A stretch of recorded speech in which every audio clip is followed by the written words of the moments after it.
Teori itu menjelaskan betapa situasi demokrasi Indonesia in danger ya, In sangat sangat danger. berbahaya atau memang Exactly, sudah exactly. sudah selesai sebenarnya? Iya, sudah selesai. Saya tidak melihat ada demokrasi. Tidak melihat ada demokrasi, Saya tidak melihat ada meskipun ada demokrasi. lembaga-lembaga yang seperti demokratis? Itu sekedar the veneer of demokrasi, Mas Budiman, sekedar Hmm. tampilan saja. Para penyelenggara negara ini benar-benar tidak memahami bagaimana demokrasi itu berfungsi dan bekerja Hmm. dengan sehat. Nah, saya membayangkan yang sebenarnya terjadi pada kita itu persis seperti itu, Mas. Hmm. Bagaimana seperangkat aturan, konstitusi, bahkan ketetapan MPR itu akhirnya hanya indah di atas kertas. Indah di atas kertas. Iya.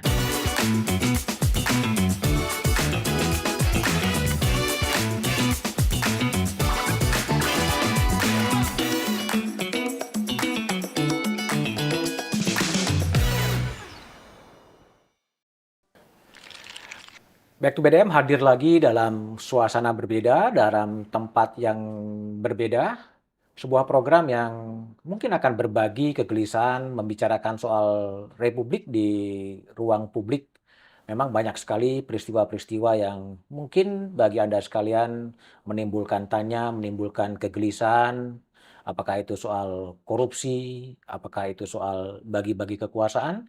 Dan saya tidak sendiri, saya selalu dan sekarang ini ditemani oleh intelektual muda yang kritis dalam pikiran-pikirannya, dalam esai-esainya di harian Kompas dan juga di Tempo, menjadi sangat kritis, tapi mungkin dia kritis sendirian. Ketika yang lain merasa tenang-tenang saja, tapi dia selalu bersikap kritis dan sangat tajam melihat fenomena kebangsaan. Mas Ukidi, gimana kabar? Alhamdulillah, Mas Budiman. Terima kasih ya telah hadir di podcast dadakan sebetulnya ini. Selalu menjadi satu kehormatan untuk saya. Saya ini gini Mas Ukidi, saya ini agak banyak berpikir soal bagaimana fenomena korupsi yang terus merajalela ya. Kita lihat Menteri Syahrul Yassin Limpo yang di persidangan kasus korupsi itu hampir semua kebutuhan domestik keluarga ya, skincare cucunya, sunatan cucunya Hmm. itu dibiayai oleh dana operasional menteri. Dan ada privilege kenikmatan menjadi seorang menteri gitu. Nah, Mas Sukidi kalau lihat fenomena itu seperti apa sebetulnya? Pertama, saya teringat pada pidato almarhum Jacob Utama Hmm. di UGM tahun 2003. Pada pidato itu Pak Jacob memberikan satu pesan, power is privilege. Hmm. Kekuasaan itu sendiri adalah privilege. Saya kira privilege dan keistimewaan itu yang membuat seorang pejabat publik itu lupa tentang nature of power itu sendiri. Sehingga kekuasaan akhirnya disalahgunakan untuk kepentingan pribadi, keluarga, dan sanak famili. Itu pertama. Yang kedua, lebih terkait bahwa kultur feodalisme kita itu membuat pejabat publik tidak mampu membedakan antara urusan negara Hmm. dengan urusan pribadi. Yours and mine ya. Iya, Hmm. dan itu terlihat sekali bagaimana sebenarnya batas-batas antara kepentingan publik dan kepentingan personal itu menjadi remang, menjadi blur, tidak kelihatan sekali, dan itu membuat penyalahgunaan kekuasaan itu terjadi karena memang pemimpin itu selalu dilayani dalam kultur feodalisme itu. Hmm. Jadi semangat untuk melayani rakyat itu sebenarnya tidak terlihat ketika justru pemimpin itu dilayani, selalu ingin dimuliakan dalam tanda kutip oleh orang-orang di sekelilingnya. Kekuasaan power is privilege gitu. Kalau memang sekarang menyentuh kepada Syahrul Yassin Limpo gitu, Hmm. banyak juga ya menteri-menteri yang kemudian juga terjebak dalam kasus korupsi ya. Hmm. Hampir di semua partai politik yang punya menteri gitu Ya. kan. apa namanya, di PDIP ada Juliari Batubara, ya kan, Hmm. di PKB ada Imam Nahrawi, Mhm. di Golkar ada Idrus Marham, ya, di Gerindra juga ada Edi Prabowo, Mhm. gitu. Hampir semua partai-partai, apa, menteri-menteri dari partai politik juga terjerat dalam kasus korupsi. Jangan-jangan nih saya berpikir agak curiga gitu, jangan-jangan Syahrul Yassin Limpo nih apes saja ketangkep gitu, sehingga kemudian dalam bahasa Jawa dibelejeti gitu ya, dibelejeti perilaku-perilakunya. Anda punya perasaan yang sama nggak soal itu? Eee, Sebenarnya ini, percikan dari fenomena umum yang terjadi pada pejabat publik kita, Hmm. yakni adalah bahwa kekuasaan itu membuat mereka sebenarnya lupa tentang hakikat dan tujuan dari kekuasaan itu sendiri.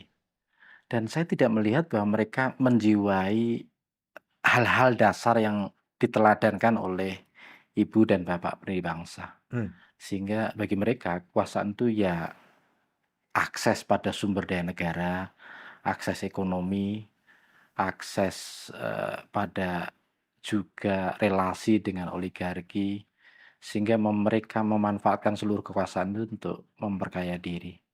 Dan ini bukan awal atau bukan akhir, ini bagian dari culture kita memang, the culture of corruption itu sendiri, Hmm. kultur korupsi. Menurut Mas Budiman, apa ya alasan utama di balik fenomena di mana sebenarnya penyalahgunaan kekuasaan, entah itu bentuknya dalam korupsi, maupun dalam konflik kepentingan, maupun dalam nepotisme.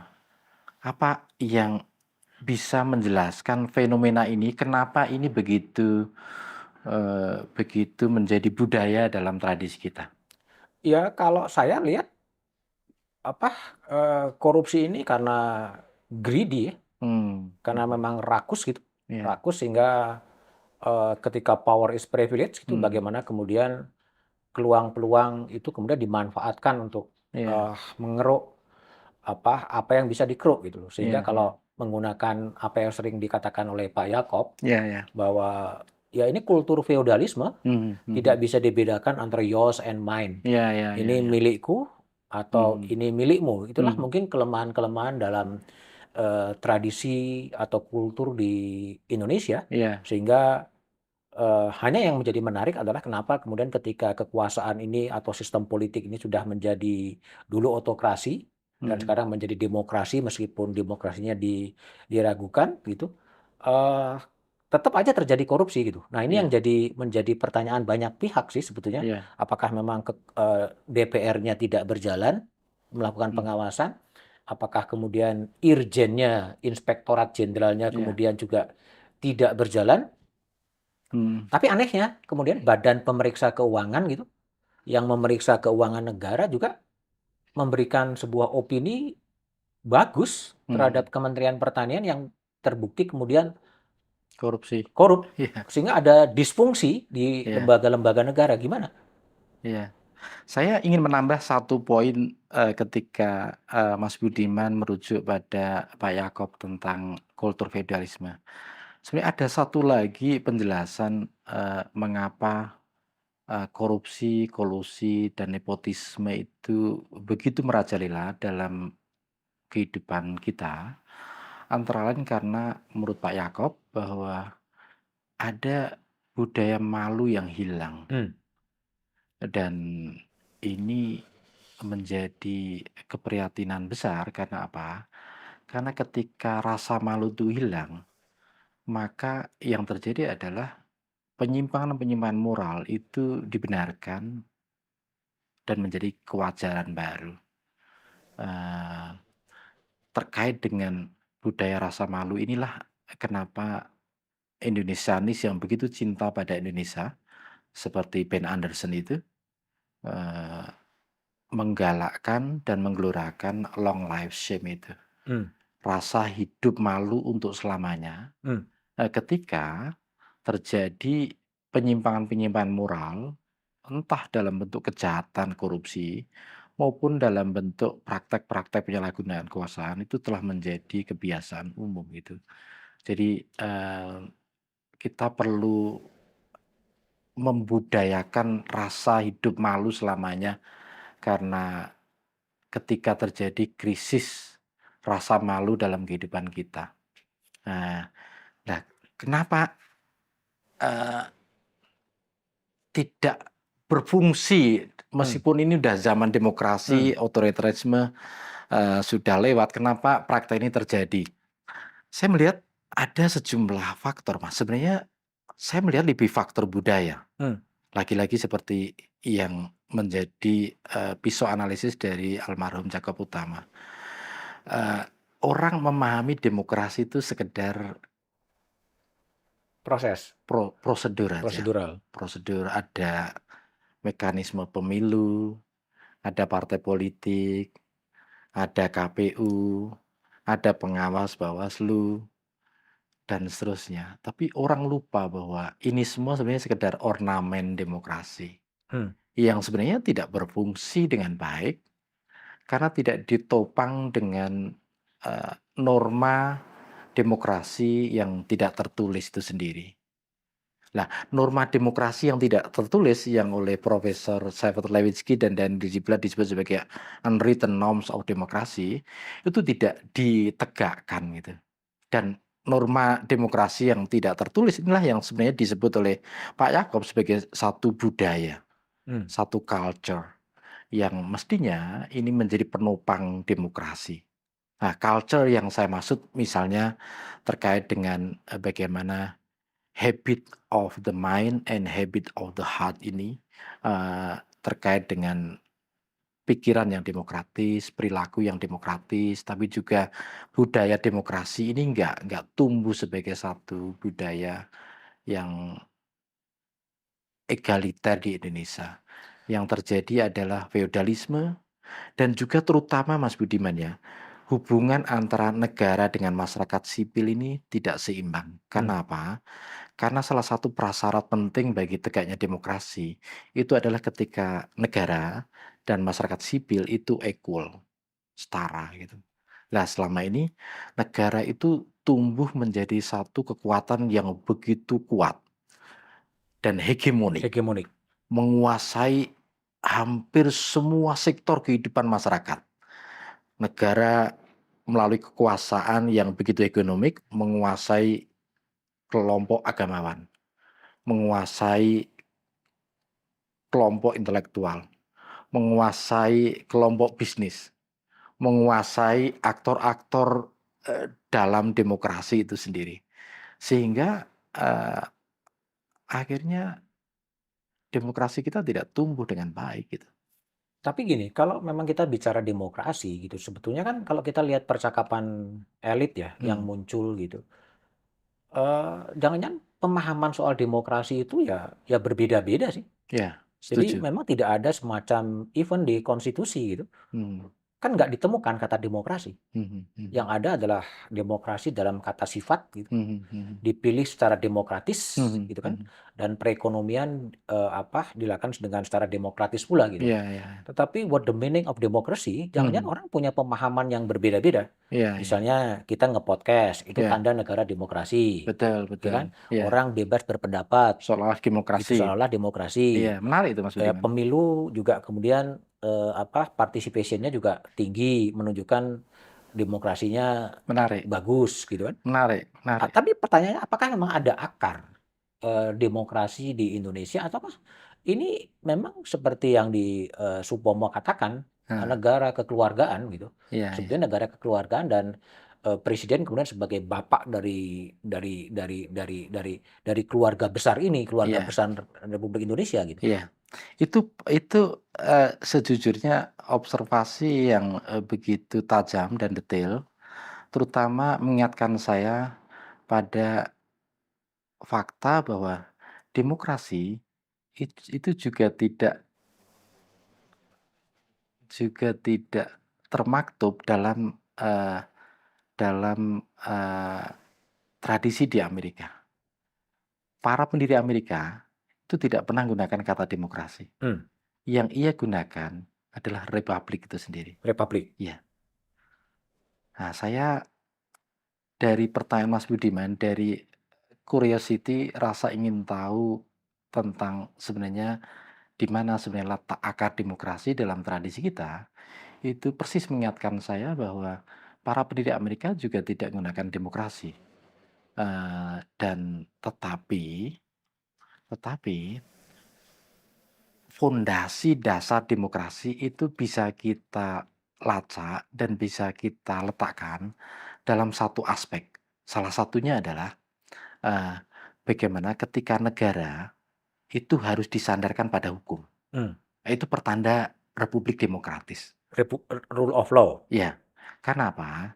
Karena dalam konteks Amerika, para pendiri Amerika itu begitu khawatir bahwa sekiranya republik tidak disandarkan pada hukum, maka yang terjadi adalah apa yang oleh para filsuf kuno sebut sebagai kejahatan. Dan kejahatan itulah yang disebut oleh bapak pendiri Amerika sebagai tirani. Mmm, Lah, kata tirani ini lebih banyak muncul dalam pikiran para pendiri Amerika. Nah, saya membayangkan konteksnya Indonesia adalah persis ketika Bung Hatta merumuskan kenapa kita membentuk satu negara hukum, itu buat saya, itu persis, adalah satu pikiran brilian ketika Bung Hatta sejak awal sadar bahwa republik yang ia dirikan adalah republik yang harus disandarkan pada hukum. Karena kalau tidak disandarkan pada hukum, maka yang terjadi adalah persis tirani itu sendiri. mmm, Dan Hatta sadar betul. Hatta itu mungkin satu saja, Mas Budiman, di antara sekian banyak para pendiri republik yang waktu itu kebanyakan berpikir, masa sih kita perlu hukum gitu? mmm, Mosok sih pemimpin yang baru terpilih setelah merdeka mau menindas rakyatnya sendiri mmm. seperti halnya penguasa kolonial menindas kita gitu loh. Masa sih begitu kira-kira gitu. Kalau kita bahasakan dalam bahasa kita yang sederhana. Ternyata oleh Hatta, iya, negara itu harus dibatasi dengan hukum. Sehingga ini menjadi negara hukum gitu. Kalau tidak, itu akhirnya menjadi negara yang terjadi seperti hari-hari ini, di mana kekuasaan eksekutif itu terlampau tebal, sehingga, demokrasi tidak tumbuh, Mas, tidak tumbuh. Kekuasaan eksekutif terlalu tebal, itu Mhm, semata-mata karena memang, fungsi-fungsi lembaga demokratis lainnya tidak seperti berfungsi. parlemen yang kemudian tidak berfungsi. Ya berfungsi, Mhm, ada, mhm, bangunannya ada, mhm, alapannya ada, mhm, orangnya ada, mhm. tapi kemudian tidak menjalankan peran-perannya. Pengadilan ada, mulai dari pengadilan tata usaha negara, pengadilan Iya, militer, pengadilan agama, mhm, pengadilan umum, Mahkamah Agung, Mahkamah Konstitusi, semuanya ada. mhm, Wujudnya secara fisik iya, dan kemudian ya itu kan negara hukum, mhm, institusinya kemudian ada gitu. mhm. Tapi salahnya di mana kalau kemudian, yang terjadi adalah situasi yang anomi gitu kan, Iya. seakan-akan semuanya diadili secara adil, tapi ada perasaan yang kemudian tidak adil gitu. Salahnya pertama adalah, para penyelenggara negara ini benar-benar tidak memahami bagaimana demokrasi itu berfungsi dan bekerja Mmm, dengan sehat. Itu pertama. Jadi memang visi mereka tentang how demokrasi works itu memang tidak punya, Mas. Tidak tidak ada, punya. tidak punya mereka. Mereka tidak seperti Hatta, seperti Agus Salim, seperti Bung Karno, sama sekali tidak gitu, Mmm, sama sekali tidak. Ini kan sebenarnya kalau kita mau jujur ya, republik ini kan didirikan terutama oleh kaum intelijensia yang memang western minded. western minded. Iya, eee, dan pikiran-pikirannya brilian, ideal, sehingga sebenarnya tidak begitu kondusif dengan kultur masyarakat kita yang memang Komunal. feodal, pattern ke patronase antara atasan dan bawahan begitu kuat, itu pertama. Jadi memang visi visi tentang dan ini terbukti sekali Mas, visi tentang demokrasi ini memang lemah sekali di kalangan penyelenggara pemilu. Misalnya contoh sebagai ilustrasi aja contoh yang sederhana tentang makna gotong royong. Mmm, Mhm. Semua ditarik ke pemerintahan. pemerintahan, itu bagian dari gotong royong. Mmm, Padahal kalau kita selami dengan baik ya, pidato Bung Karno pada 1 Juni 1945, gotong royong yang diimpikan Bung Karno itu lebih terkait gotong royong bagaimana sesama umat beragama itu saling bantu membantu satu sama lain dan juga orang yang ekonominya bagus membantu orang miskin. Hmm. Jadi lebih lebih bagaimana social virtue ini ditegakkan gitu, kebajikan sosial dari gotong royong.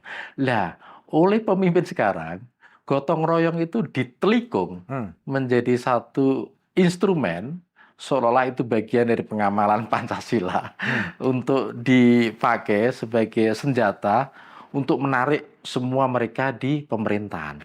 Nah, ini kan bukti bagaimana betul-betul mereka tidak memahami bagaimana demokrasi berfungsi dan bekerja secara sehat. Demokrasi hanya berfungsi dan bekerja secara sehat kalau cabang-cabang kekuasaan itu memiliki otonomi dan independensi yang relatif stabil gitu. Kenapa? Karena kalau kekuasaan terlampau tebal di eksekutif tanpa ada mekanisme check and balance, itu pasti korup, Mas. Hmm. Pasti, pasti korup. Nah, It kalau sekarang Mas Sugidi kan kelihatannya kalau lihat pidatonya calon presiden terpilih Prabowo Subianto dan juga tim suksesnya kan ingin mengajak semua tokoh-tokoh bangsa, siapapun itu didekati untuk kemudian masuk dalam kekuasaan karena tantangan Indonesia dikatakan berat, mhm, tantangan geopolitik yang juga gitu berat. Ya inilah saatnya bertanding gitu dan sekarang bersanding lah. iya, Duduk aja semua dalam dalam kekuasaan untuk sama-sama membangun Indonesia. iya, Itu ada narasi yang begitu juga sebetulnya coba iya, dikembangkan karena memang ya menghadapi tantangan kita nggak bisa ribut sendiri mmm, dan kultur oposisi juga nggak ada. Mungkin iya, sama juga dengan nggak adanya kultur demokrasi di iya, Indonesia iya, sebetulnya. iya. What do you think? Lah ya itu, ini kan Iya, apakah itu memang, artinya orang coba untuk menarik ini semua kepada kultur kekuasaan, mmm, agar semua, karena pikiran-pikiran kritis, pikiran-pikiran di oposisi hanya mengganggu tujuan-tujuan apapun program itu terlaksana gitu kan. iya, iya, Sehingga semuanya harus nah ini apakah ini sebuah kultur yang tadi, negara kekeluargaan di mana bapak itu mmm. kemudian, harus, sebagai kepala keluarga yang memang punya tanggung jawab untuk memajukan bangsa ini sehingga semuanya harus dirangkul dalam sebuah kultur tanpa adanya sikap-sikap kritis gitu. Kalau saya melihatnya adalah, itulah, bentuk dari apa yang ingin saya tegaskan sebagai banalitas kekuasaan itu sendiri. Banalitas kekuasaan. Iya, kekuasaan yang wataknya banal, yang destruktif karena, berangkat dari visi yang salah tentang memaknai kekuasaan itu sendiri. Salahnya adalah, seolah-olah tantangan besar yang menghadapi bangsa ini, itu harus diselesaikan dengan seluruh kekuatan berada di kekuasaan eksekutif itu. Itu kesalahan yang amat sangat fatal. Kenapa? Karena itu mengandekan bahwa mereka yang berada di luar itu dianggap sebagai pihak yang merecoki gitu. Merecoki. Nah, itu kesalahan fatal. Mmm. Karena, pertama, kekuasaan yang tanpa batas dan tidak dibatasi oleh kekuatan oposisi, itu pasti korup, Mas, pasti korup. Karena power tend to corrupt. Power tends to corrupt dan korupsi kita itu udah merajalela. Mmm. Jadi memang, eee, pemahaman bahwa pemahaman bahwa tantangan yang begitu besar hanya bisa dihadapi dengan bersatu, itu saja sudah Manipulatif. mengandung manipulasi logika Mmm. dan lebih spesifik lagi, itu adalah bagian dari pembodohan publik itu sendiri. Tapi kan problemnya juga gini Mas Sukidi, faktanya juga partai-partai politik itu ketua umum partai politik atau siapapun ingin masuk juga dalam kekuasaan gitu. Sehingga sekarang kan berlomba-lomba, ketua umum PAN Mhm, mencalonkan, siapa, Eko Patrio sebagai calon menteri, entah berkelakar atau tidak berkelakar gitu kan. Kemudian Mas Muhaimin Iskandar juga mencalonkan secara berkelakar Hanif Dakiri sebagai calon menteri gitu kan. Karena magnet kekuasaan itu kan kemudian begitu mempesona gitu kan, begitu menggentarkan sehingga semua orang ingin bergabung dalam kekuasaan gitu loh. Sehingga dua pihak yang pada satu sisi ingin agar semua kekuatan-kekuatan itu bergabung, tapi pada sisi yang lain kemudian ya enak juga di dalam kekuasaan kan. Minimal kasusnya Syahrul Yassin Limpo dengan korupsinya itu power is privilege, Mhm. semua kenikmatan-kenikmatan protokoler, semua kenikmatan-kenikmatan Iya iya. birokrasi Iya gitu, iya. ya dia nikmatin, nah siapa yang enggak gitu kan. Kemana-mana nggak kena macet, ada apa namanya, ada four-rider, ada semua dikawal semuanya gitu. Iya iya iya. Nah ini kan artinya dua pihak semuanya memang kekuasaan ini memang sesuatu yang mempesona sehingga semua ingin bergabung di kekuasaan. Even aktivis-aktivis pun kemudian relawan-relawan pun kemudian ingin menjadi menjadi menteri gitu, menjadi pejabat negara gitu. Saya punya, 2 penjelasan Mas Budiman ya. Penjelasan pertama adalah, eee, mereka memahami kekuasaan itu semata-mata sebagai satu akses pada sumber daya negara Hmm. untuk keberlangsungan hidup dirinya dan terutama partainya juga. Sehingga bergabung dengan kekuasaan itu otomatis memberikan hak istimewa Hak istimewa. untuk membiayai, kegiatan politik dan sekaligus membiayai kehidupan partai itu sendiri.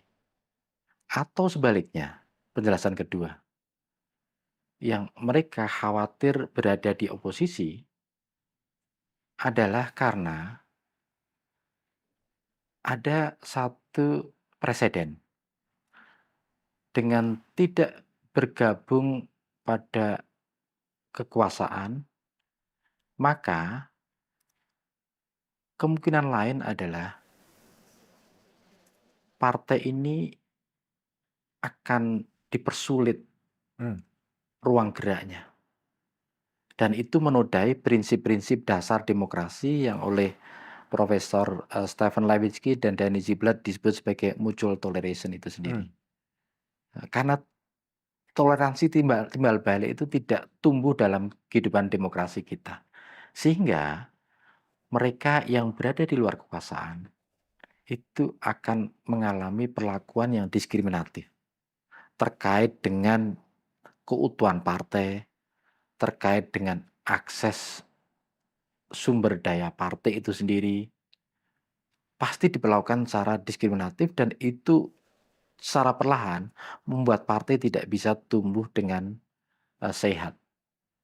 Sehingga kekuasaan yang banal tadi, yang destruktif, itu memang merisaukan sekali dan itu tidak banyak disadari orang bahwa oposisi di Indonesia itu memang membuat situasinya sedemikian pelik karena bukan hanya ketidakpunyaan akses terhadap sumber daya negara, tapi juga perlakuan negara terhadap mereka yang berada di luar kekuasaan itu begitu diskriminatif. Sehingga dengan tidak bergabung pada kekuasaan, otomatis diperlakukan secara tidak adil dan tidak setara. Itu apa, itu secara umum gitu atau memang refleksi kontemporer sih sebenarnya? Refleksi kontemporer. Bahwa memang kekuasaan Hmm, ini memang cenderung banal gitu, kekuasaan iya, cenderung destruktif gitu, iya, yang kemudian ya yang tercermin dalam refleksi kondisi yang ada sekarang gitu, iya, sebetulnya. iya. Itu saya, perhatikan pada watak kekuasaan di Indonesia. Hmm. Eee, Kenapa kekuasaan itu membuat orang itu lupa tentang, tujuan dan orientasi pada kekuasaan itu sendiri. Dan dalam sejarah kita memberikan pelajaran terpenting bagaimana, eee, kekuasaan itu bukan hanya cenderung korup, tapi pasti korup, Mas, Pasti korup. pasti korup. Agar tidak korup, maka satu-satunya mekanisme yang harus digalakkan, itu memang mekanisme check and balances itu, dari legislatif dan dari yudikatif. Hmm. Dan lebih penting lagi sebenarnya, dari kaum intelektual, kelompok masyarakat sipil, itu memang harus berpartisipasi. Karena demokrasi itu menuntut the the the the duty of citizenship, tanggung jawab Warganegara. kewarganegaraan. Hmm. Karena tanpa tanggung jawab kewarganegaraan itu, demokrasi akan punah gitu. Oke. Kalau kita bicara kita sedikit bergeser ke event bulan Mei ya. Iya Bulan Mei ini kan event yang cukup menarik ya. Kalau iya, kita lihat reformasi. koran-koran di tahun 98 di bulan Mei itu kan sebuah gerakan reformasi gitu. Mmm, Gerakan reformasi diawali dengan penembakan mahasiswa Trisakti iya gitu kan. Kemudian terjadi kerusuhan sosial ya iya di Jakarta dan sekitarnya gitu. Dan kemudian berawal dengan berhentinya Presiden Soeharto gitu kan. iya, Dan muncullah apa semangat anti korupsi yang luar biasa, konstitusi kemudian juga diubah sampai 4 kali kita bisa mhm menikmati pemilihan presiden secara langsung gitu kan. MPR kemudian merumuskan apa tadi, penyelenggara negara yang bersih dan bebas korupsi, mhm kolusi dan nepotisme. Kemudian dirumuskan juga, TAP MPR nomor 6 tahun mhm, 2001 soal etika, kehidupan berdeka berbangsa berdeka. dan bernegara. Iya iya, Sehingga sinyalemen-sinyalemen Masukidi yang mengatakan ada keteladanan, ada shame culture, mhm, ada budaya untuk mundur, itu di TAP MPR itu ada semua gitu. iya Ada semua di TAP MPR nomor apa, soal, korupsi juga diatur semua, korupsi, nepotisme, kolusi, itu diatur semua gitu. mhm, Tapi kalau kita refleksikan situasi sekarang, justru itu semua hanya menjadi dead letter ya, hanya iya menjadi, betul, pasal-pasal tertulis yang mungkin lupa juga gitu, iya, lupa juga untuk mhm, kemudian diingatkan kembali ya, diingatkan iya, kembali soal, etika kehidupan berbangsa dan bernegara dan lain mhm sebagainya. mhm Kita hidup begitu apa, semrawut ya. mhm Ignatius Haryanto di Kompas menulis kembali kepada kehidupan dasar ya, mhm mhm, orang cepat marah, orang lalu lintas pun semrawut dan lain sebagainya iya gitu. iya Apakah fenomena ini menciptakan tadi ya, ini menjadi teks-teks itu hanya menjadi teks-teks mati yang tidak iya, punya nyawa gitu kan. mhm, Tetapi pada level bawah juga tingkat kerusakannya pada level, society juga begitu luar biasa sebetulnya, sudah begitu luar biasa. Ya semasa bodoh ya, seperti lawless gitu, iya, nggak ada hukum yang mengatur gitu. betul Nah betul. itu kan juga tercermin dalam situasi kebangsaan, situasi kemasyarakatan begitu, Anda lihat juga seperti itu? Ya, persis yang justru apa yang, Mas Budiman gelisahkan, itu yang jarang orang sadari. Hmm. Tapi sebenarnya itu praktek umum yang terjadi pada kehidupan bernegara dan bermasyarakat. Saya jadi teringat, karya Fareed Zakaria tentang The Future of Freedom itu. Hmm. Fareed Zakaria itu merujuk pada peristiwa peristiwa apa yang ia sebut sebagai Weimar Syndrome.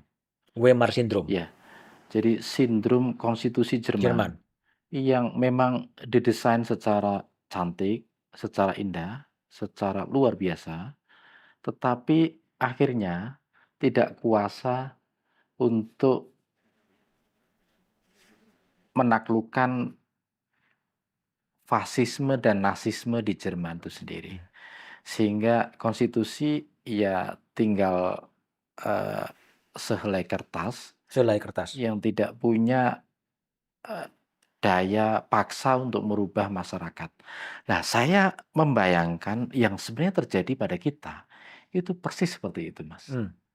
Bagaimana seperangkat aturan, konstitusi, bahkan ketetapan MPR, itu akhirnya hanya indah di atas kertas. Indah di atas kertas. Iya, tidak terefleksikan pada kehidupan kita baik dalam bernegara maupun bermasyarakat. Apa yang terjadi ya? Kenapa ya? Dulu kan seperti TAP MPR nomor, 1198 soal pemerintahan penyelenggaraan negara yang bersih dan bebas KKN, itu kan hasil dari perjuangan mahasiswa yang juga banyak yang meninggal, banyak yang luka-luka, Iya, melahirkan sebuah TAP MPR. Tapi 26 tahun kemudian, 26 tahun kemudian pada tahun 2024, seakan-akan apa yang diperjuangkan oleh para aktivis yang mungkin juga sekarang berada di kekuasaan, kemudian juga ter kembali muncul nepotisme, kemudian muncul korupsi juga kemudian merajalela, kolusi juga kemudian merajalela, meritokrasi kemudian juga tidak lagi menjadi acuan gitu. Nah, ini kalau kita ngobrol sebagai itu akarnya di mana? Apa yang sedang terjadi pada bangsa ini sebetulnya? Akarnya saya melihat pada budaya, Mas. Budaya. Sementara yang tadi dibangun Hmm, itu adalah aturan. oke. Heeh, aturan yang, eee, ingin dipakai sebagai satu kesepakatan bersama dalam mengelola republik ini. Hmm, Tetapi orang sering lupa bahwa demokrasi dan kemajuan satu bangsa itu tidak semata-mata ditegakkan melalui aturan, hmm, tapi has to be reinforced, harus diperkuat dengan, norma, etika, dan nilai luhur yang itu tidak tertulis dalam aturan itu sendiri. Lah, hal-hal yang tidak tertulis ini diabaikan begitu saja, Mas. Sehingga ketaatan pada norma, pada etika, pada budaya Indonesia itu lemah sekali, Mas, lemah sekali. Misalnya hal sederhana, Mas, ya, hal sederhana, soal nepotisme misalnya, itu kan sudah terang benderang aturannya, hmm, tetapi, eee, ia menjadi budaya kita, Mas. hmm. Budaya untuk selalu memprioritaskan Sanak keluarga. semangat keluarga Hmm, dan saya khawatir itu memang, kultur bangsa ini, Mas.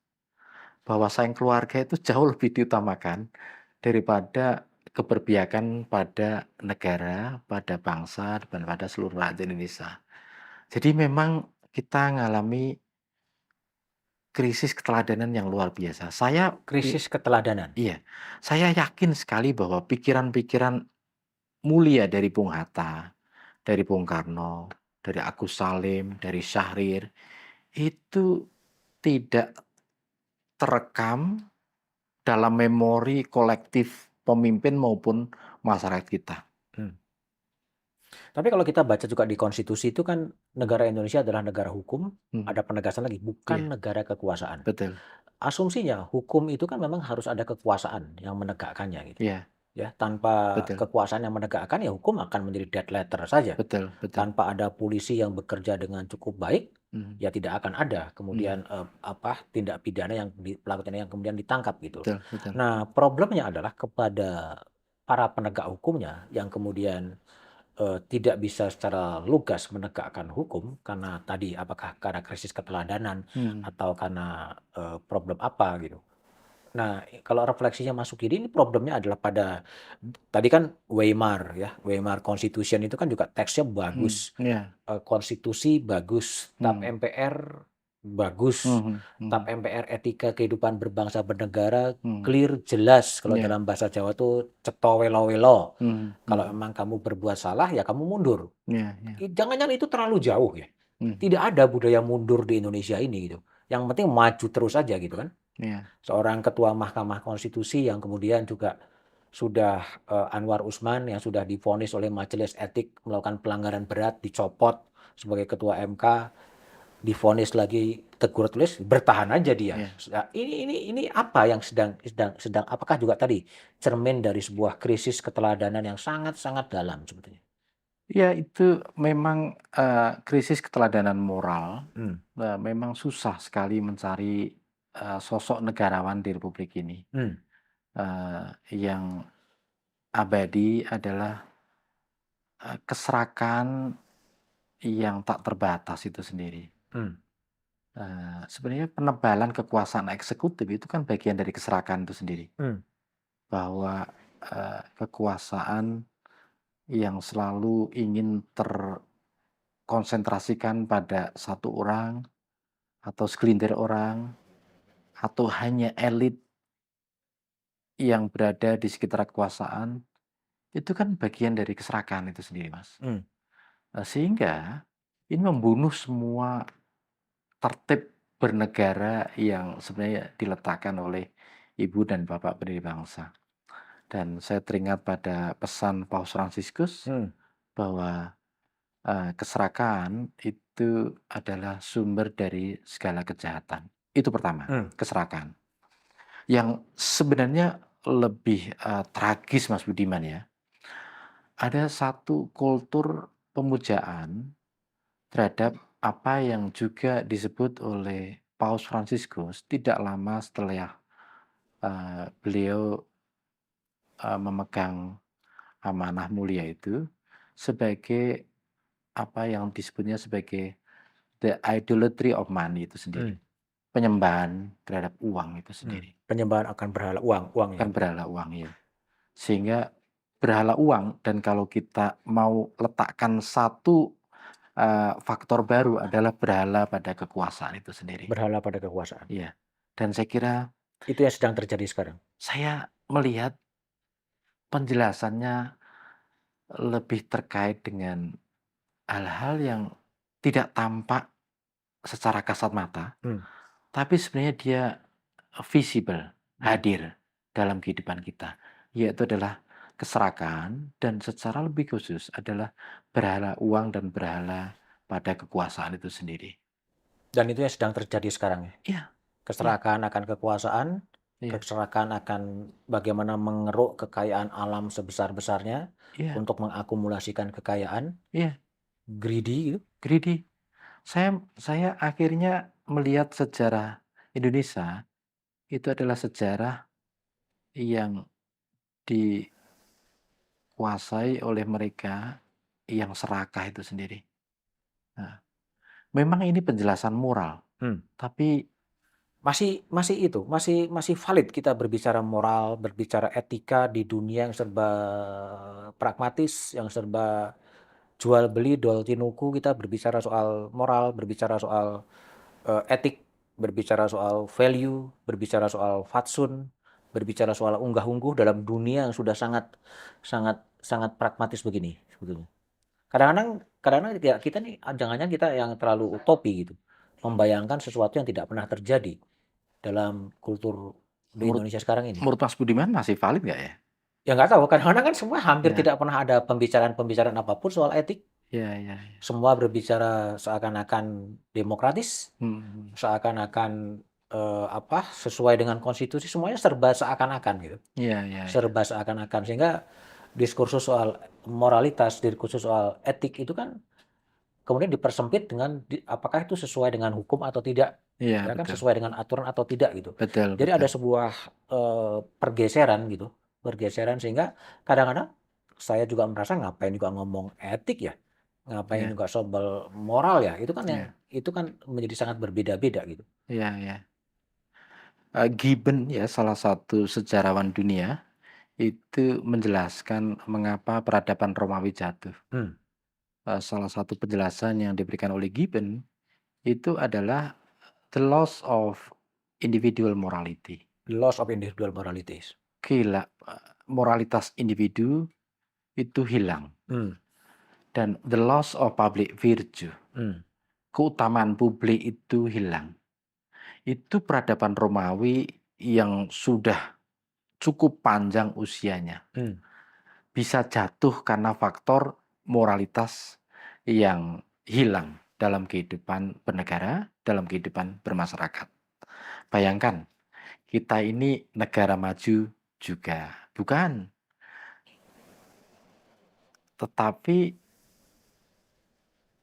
kita sudah kehilangan nilai-nilai yang mestinya menjadi pegangan kita dalam kehidupan berbangsa.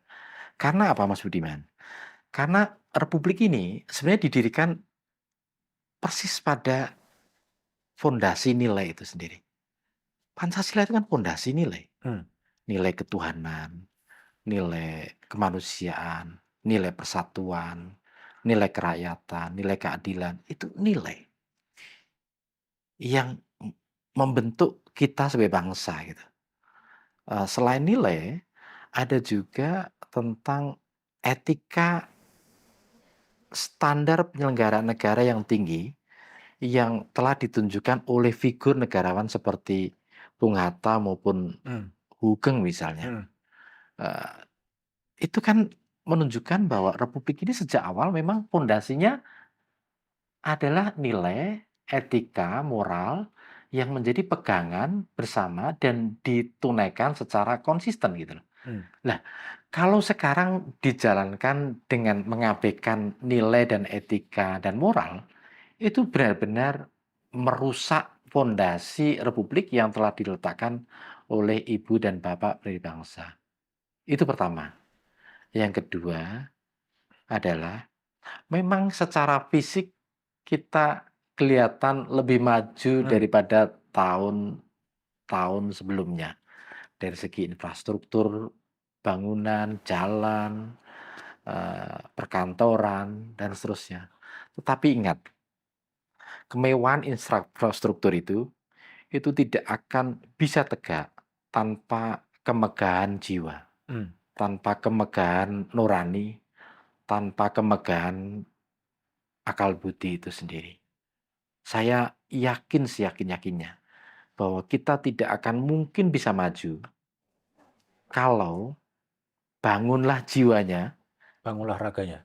yang diamanahkan Hmm. oleh ibu dan bapak berbangsa itu diabaikan.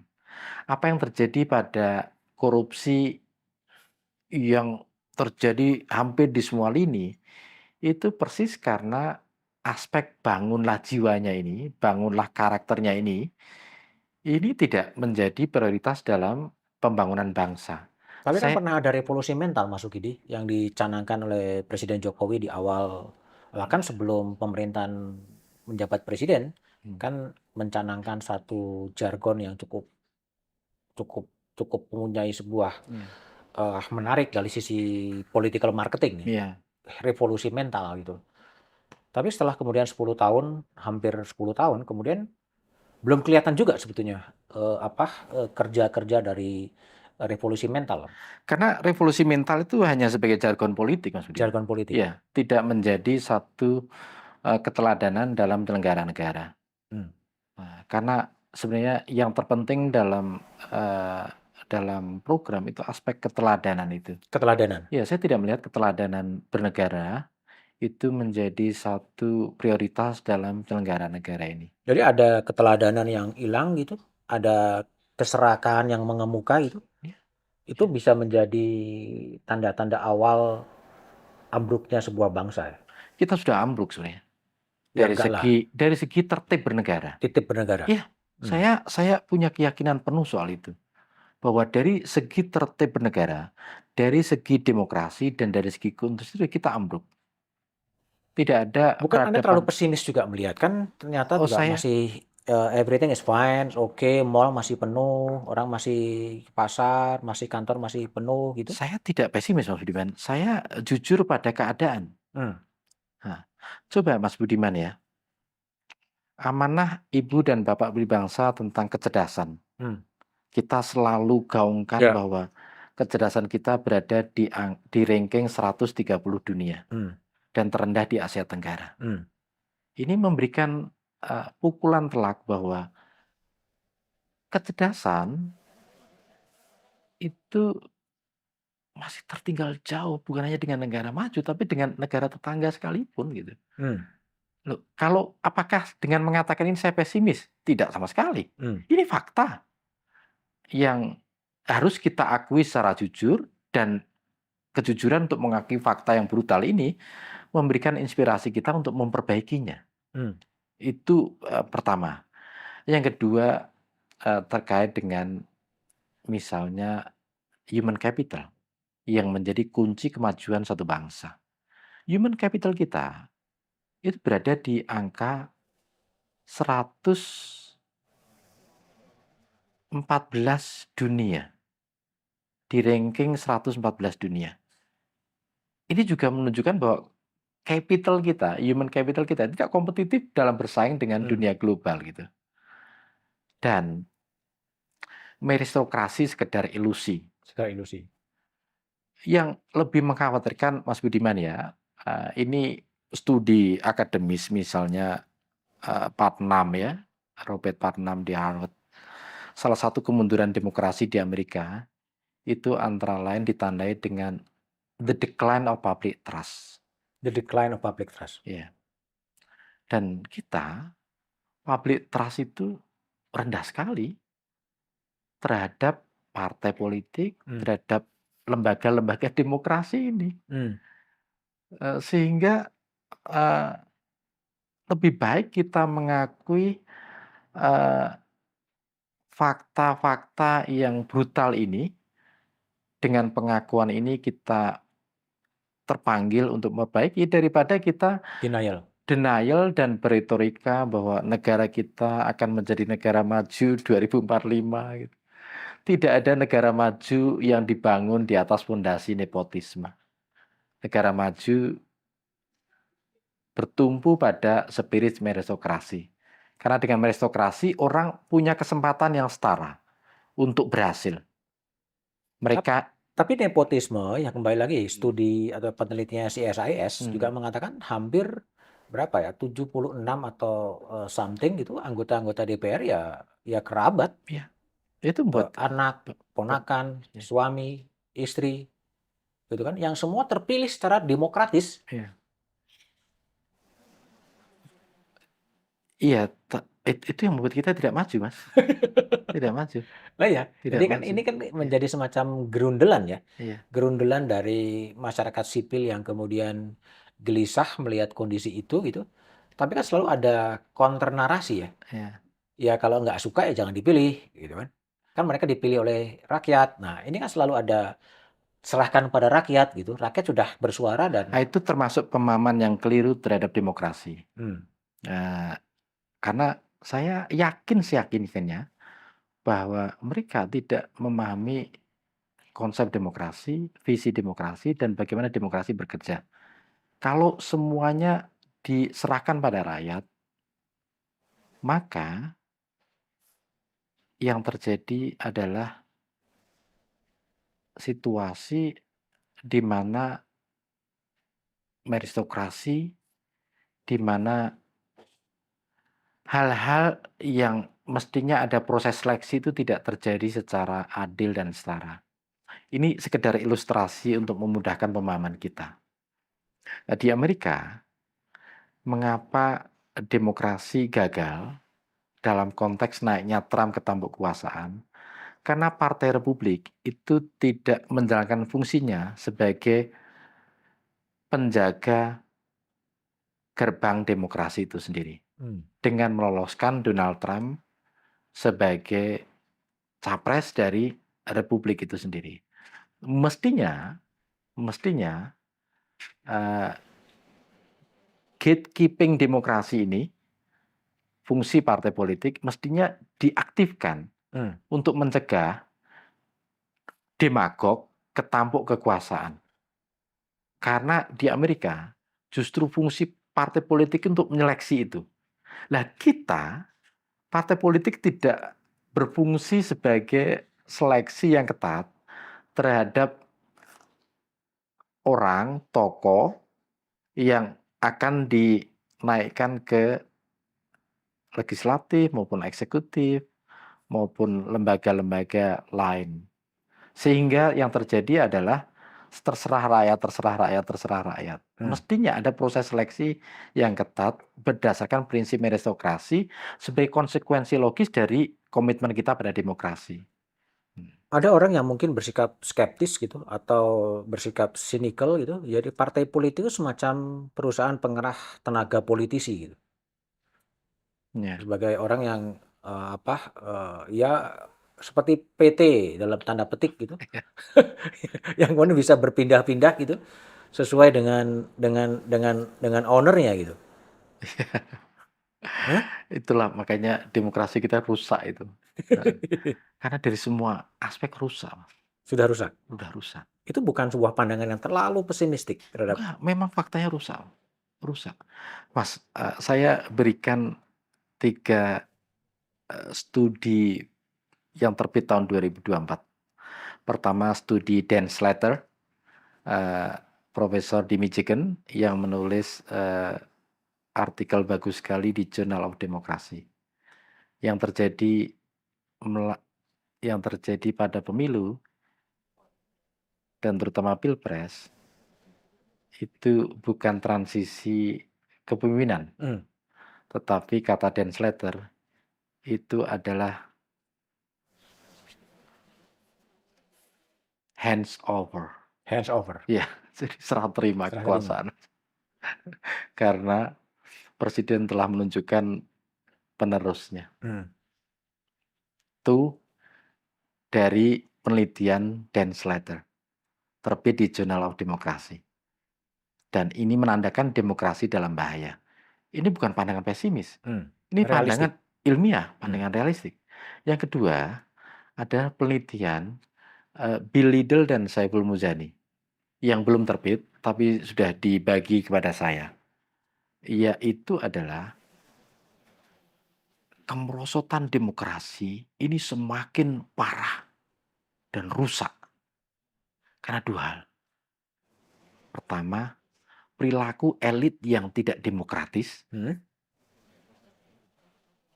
Yang kedua, perilaku yang tidak demokratis ini sejalan dengan toleransi masyarakat Hmm. pada otoritarianisme itu sendiri.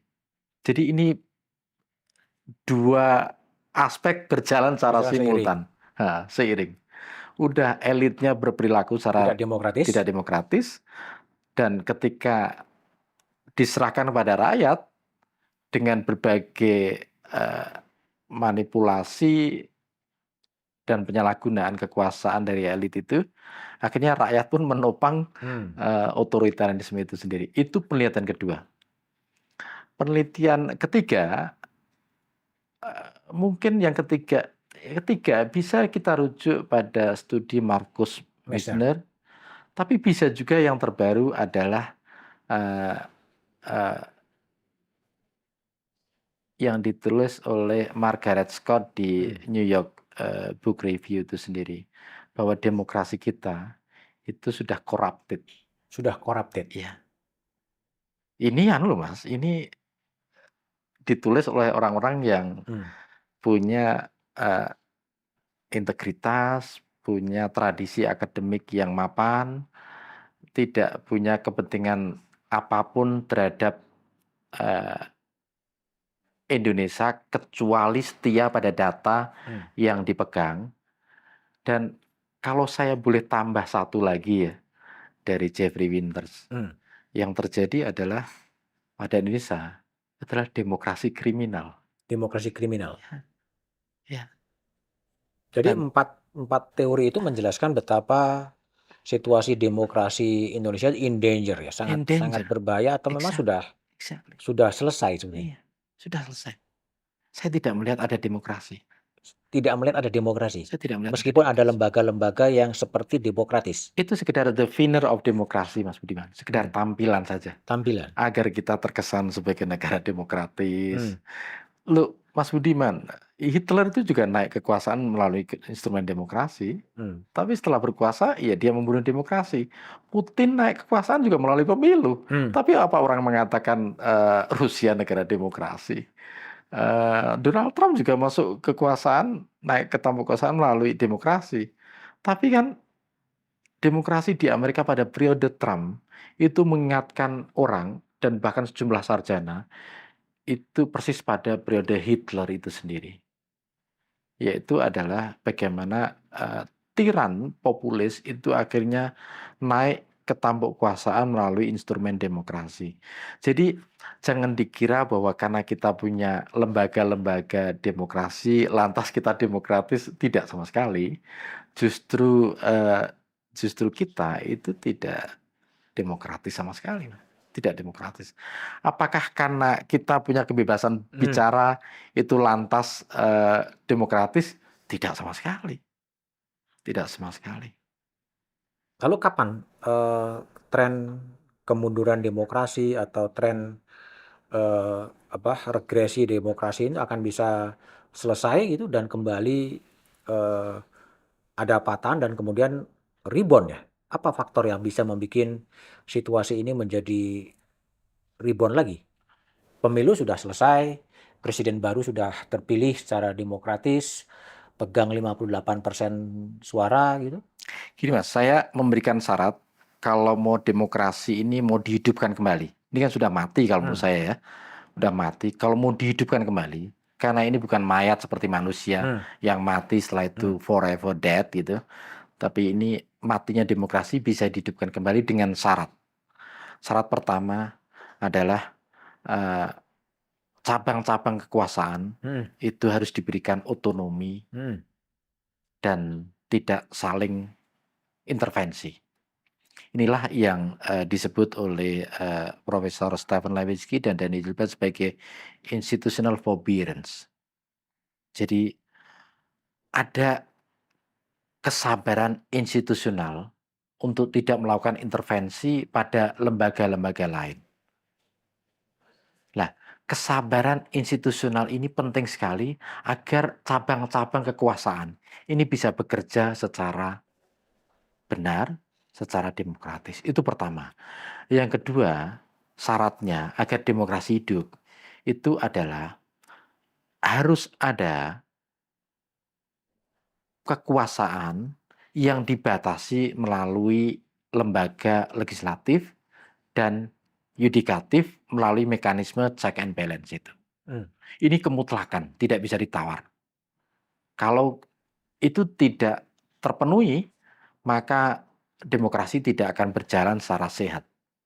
Jadi kekuasaan eksekutif ini betul-betul harus Kontrol. dikontrol melalui lembaga legislatif, melalui masyarakat sipil yang kuat, yang equal to a state itu sendiri, dan juga melalui terutama kaum intelektual.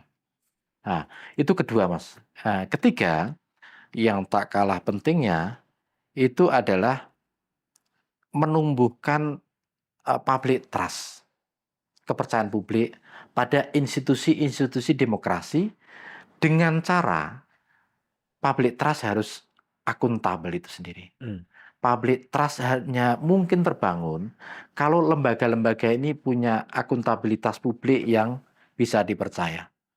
Kalau mereka tetap korup, tetap terjadi penyalahgunaan kekuasaan, ya tidak akan mungkin demokrasi itu tercapai.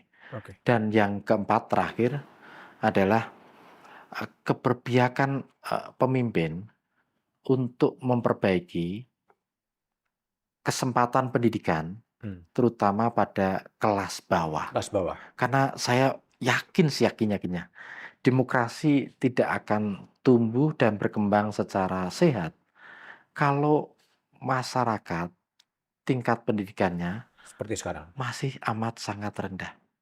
Sehingga mereka tidak punya kemampuan kritis untuk melakukan kritik kepada kekuasaan yang pongah. Kalau masuk ke fenomena politik kontemporer ya, Hmm. ketika kemudian Mas Ganjar Pranowo dan Pak Mahfud gitu mendeklar dia akan berada di luar pemerintahan dan akan berdiri sebagai oposisi, meskipun dalam konstitusi tidak dikenal oposisi, Ya, artinya akan menjadi penyeimbang dari perilaku-perilaku kekuasaan yang memang dimanapun kekuasaan kan memang cenderung korup gitu, di ya, tengah ya, DPR-nya juga menjadi ya semacam tukang stempel terhadap ya, kekuasaan. ya, ya. Ini sebuah gejala yang positif ke depan dengan munculnya orang yang minimal dari Mas Ganjar dan Pak Mahfud yang mengatakan saya akan berada di luar kekuasaan, saya akan membersamai masyarakat sipil, dan saya akan menjadi penyeimbang terhadap kekuasaan. Itu tentu saja gejala positif dalam demokrasi. Hmm. Bahwa mereka yang kalah dalam pemilu eh, mengambil posisi di luar kekuasaan, terutama untuk membersamai kelompok masyarakat sipil Hmm.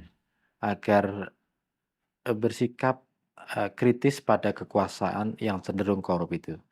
Hanya saja, kalau fenomena ini hanya menjadi gejala Sesaat. minoritas Oh, minoritas.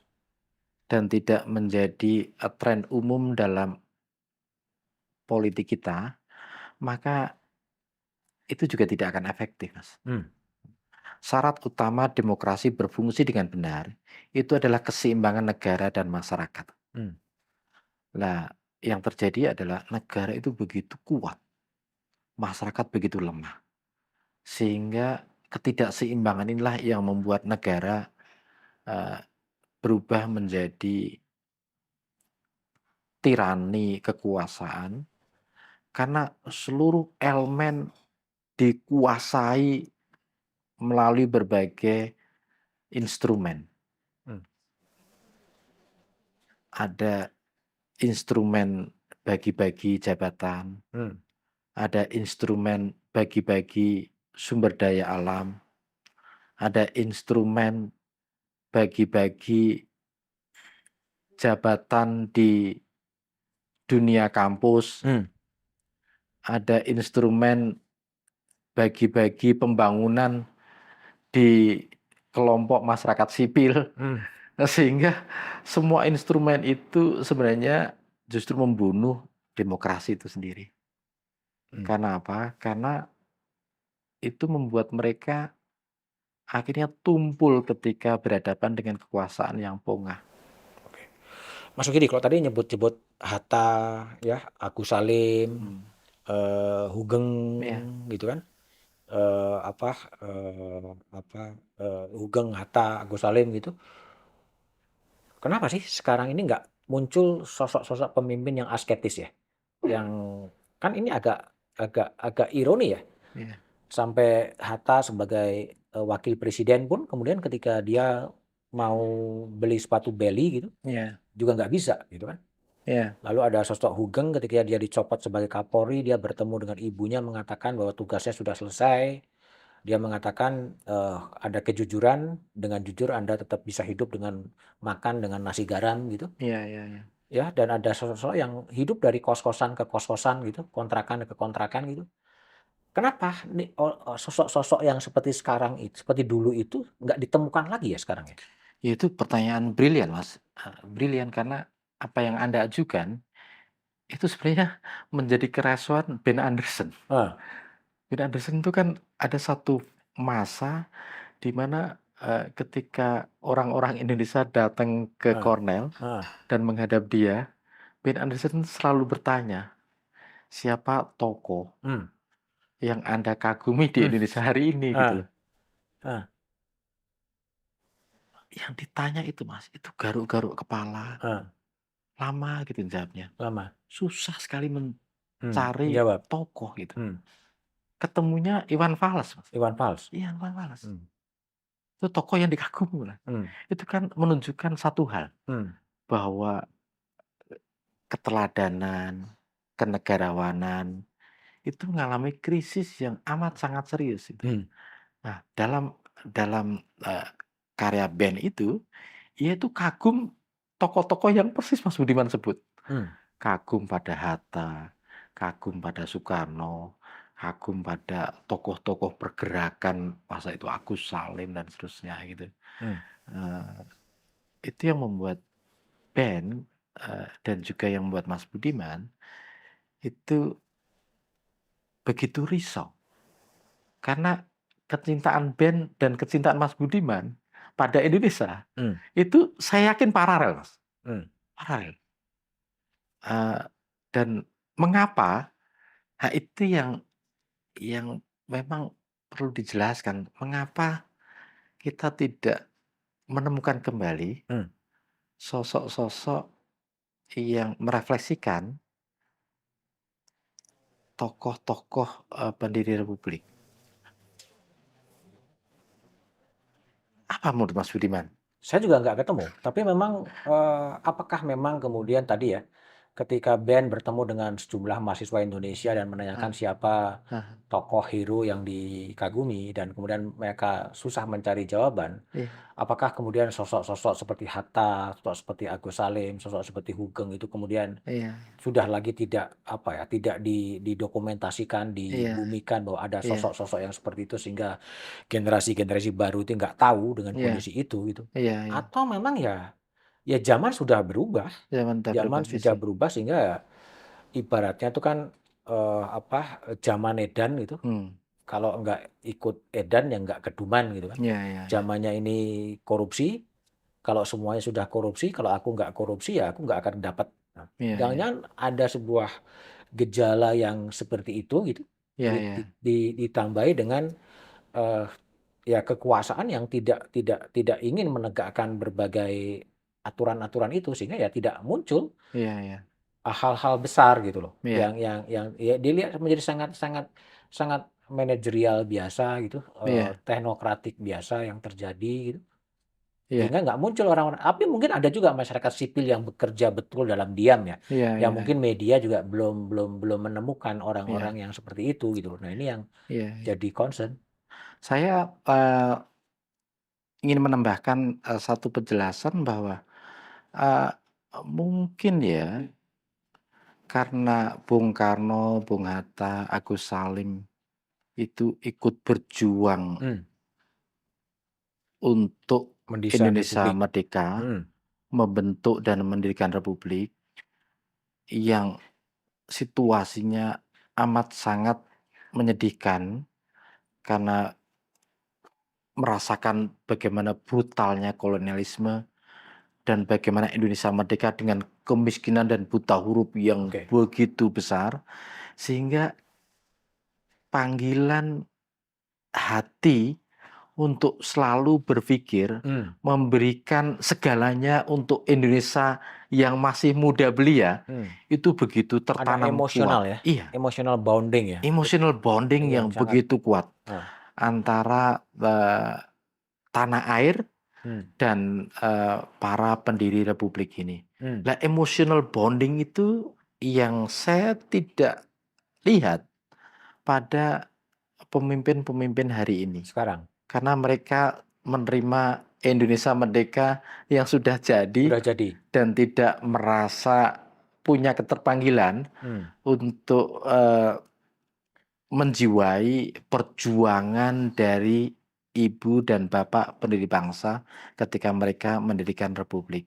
Karena itu, sebenarnya agenda terpenting adalah bagaimana menumbuhkan, spirit keteladanan, mmm, kenegarawanan, perjuangan dari, bapak dan ibu pendiri bangsa ke dalam generasi sekarang ini, Mas.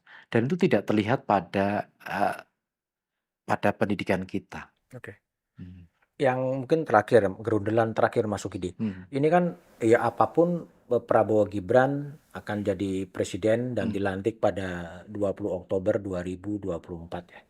Di tengah identifikasi masalah yang begitu banyak ya, ada institusi yang masih hidup tapi cenderung disfungsi iya. gitu kan, ada kerusakan, moral dan lain sebagainya gitu. Apa yang mau Anda sarankan terhadap, presiden baru, Prabowo Subianto dan Gibran Rakabuming Raka untuk membenahilah, atau, republik ini menjadi lebih maju ya kan, menjadi, masyarakatnya bisa menjadi lebih cerdas, civil liberties-nya juga kemudian, tetap dihormati, dan betul-betul Indonesia ini menjadi negara impian atau negara idaman. Apa yang Anda mau sarankan terhadap, Prabowo Gibran ini yang dipilih oleh 58% pemilih, Indonesia?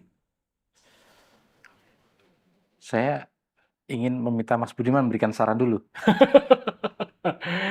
Ya kalau saya sih sebetulnya, ya ingin dia melunasi janji-janji konstitusinya, ya. Janji-janji konstitusi mencerdaskan kehidupan bangsa, ya. Itu kan teks-teks konstitusi, Betul. menegakkan, pasal-pasal dalam konstitusi yang bumi, air, dan segala yang ada di dalamnya dikelola untuk, negara, untuk kepentingan masyarakat. Sejauh apa yang ada dilakukan di teks konstitusi itu diimplementasikan, jangan-jangan itu bisa memberikan harapan, ya, Mhm, mencerdaskan mhm, kehidupan bangsa tadi yang Mas Uki katakan, bahwa kemudian, apa namanya, peringkat, kecerdasan orang Indonesia juga masih jauh terpuruk dengan iya, IQ rata-rata juga tidak terlalu tinggi. mhm, Nah, problemnya adalah fokusnya mau di mana? Fokusnya di mana? Apakah memang pembangunan, sumber daya manusia, meningkatkan kecerdasan, atau banyak sekali fungsi gitu. Nah, kalau saya sih lebih kepada, ya udah tidak usah terlalu rumit, sejauh apa yang diamanatkan konstitusi itu kamu jalankan, mungkin itu akan sedikit memberikan harapan. Adanya satunya kata dan perbuatan, konstitusi menjadi kontrak sosial bangsa dan semua orang akan menuju ke sana. masyarakatnya menjadi sejahtera, masyarakatnya menjadi lebih cerdas. Nah, itu tapi apakah itu menjadi utopi atau tidak? Ya nggak tahu kan. Ini kan sejak tahun 45 kita menggunakan konstitusi pembukaan itu kan juga tidak sepenuhnya bisa dijalankan. Hmm. Sehingga ya tadi yang paling kelihatan kan ini negara hukum, ya, tapi seakan-akan negara hukum gitu. Hmm. Nah, kalau Mas Sukidi lihat apa yang perlu dikerjakan oleh Prabowo Gibran untuk mengatasi situasi yang seperti sekarang ini sebenarnya? Saya setuju dengan semua yang disampaikan Mas Budiman. Kita tutup back to BDM, Ya, jadi back to konstitusi. back to konstitusi ya. Jadi jalankan saja apa yang ada di konstitusi itu akan memberikan harapan. Hmm. Jadi Mas Sukidi, terima kasih. Ya. Ini kita ngerundel ya, ngerundel urusan Republik republik ya. yang kita bawa ke ruang publik. Ya. Yang namanya gerundelan tentunya tidak ada pesannya Ya. ya, sehingga ya kita ngerundel saja mengajak masyarakat untuk sama-sama menjadi polite watchdog ya, menjadi watchdog yang sopan terhadap kekuasaan, karena memang dimanapun yang namanya kekuasaan itu cenderung korup, sehingga seandainya kemudian konstitusi sebagai kontrak sosial bangsa itu bisa diikuti, kita bisa sama-sama lah berharap agar situasi kebangsaan, situasi kemasyarakatan ini bisa menjadi lebih baik ya. Itulah gerundelan saya dengan Sukidi, pemikir kebinekaan yang sangat kritis. Anda kritis memang gelisah atau memang apa sih sebenarnya? Karena kecintaan pada tanah air. Karena kecintaan pada air, tapi Yes. nggak pernah takut, nggak pernah diintimidasi karena kritisisme Anda? Tuhan menjaga kita. Tuhan menjaga kita. Ya, itulah obrolan saya dengan Mas Sukidi, PhD dari Harvard University yang esai-esainya kritis dan mungkin dipandang oleh sebagian orang memang lugas, tapi menjadi sangat akademik dan itu didasari pada kecintaannya kepada publik dan kecintaannya pada republik. Jumpa lagi di Back to BDM edisi berikutnya dengan tamu-tamu yang berbeda pula. Terima kasih Mas Kidi, matur nuwun. Terima kasih Mas Budiman. Terima kasih banyak.